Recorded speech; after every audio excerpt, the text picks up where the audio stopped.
In this video, I'll tell you exactly how you can get the atomic sword and show you what it looks like and what its moves are like in the Sailor Peace game on Roblox. Subscribe, like, hype if you want to get this. More Roblox guides and enter giveaways. Watch till the end to understand this guide well.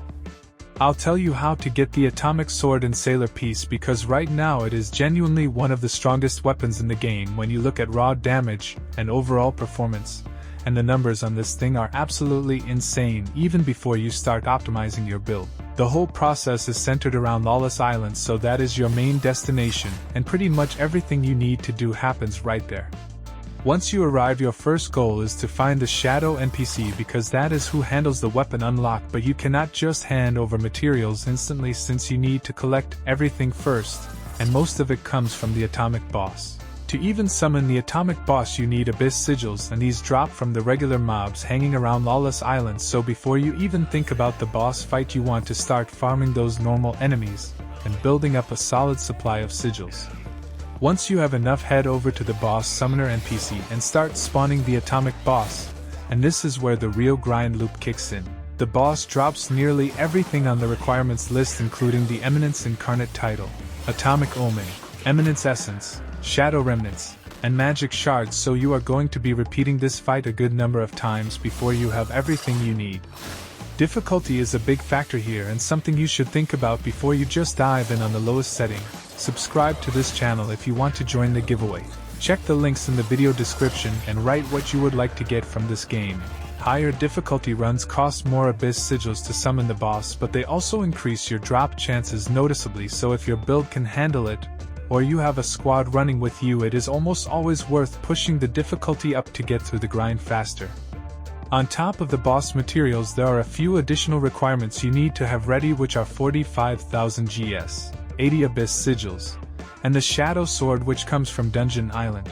Most players already have the Shadow Sword by the time they're going for atomic, so that part usually is not a problem, but make sure it is in your inventory before you try to complete the unlock. The overall loop is simple and clean. You farm mobs for sigils, you use sigils to summon the boss, you fight the boss and collect the drops, and you keep repeating that cycle until your material checklist is fully complete.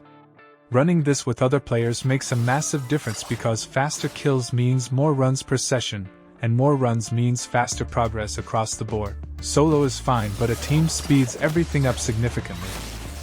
Once you finally have every single material sorted out, you walk back to the Shadow NPC on Lawless Island, hand everything over, and the atomic sword is yours.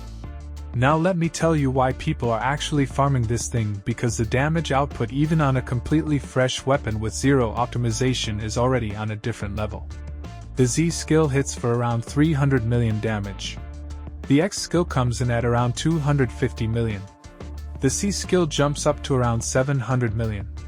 And the V skill can reach up to 830 million damage in a wide area. Those are base numbers before any kind of build optimization, which already tells you everything you need to know about how strong this weapon is.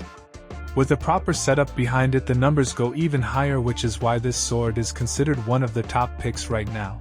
So to recap the whole process one more time, you start on Lawless Island farming mobs for abyss sigils, you use those sigils to summon the atomic boss, you farm the boss on the highest difficulty your build can handle, you collect all the drops including the Eminence Incarnate title, Atomic Omen, Eminence Essence, Shadow Remnants, and Magic Shards.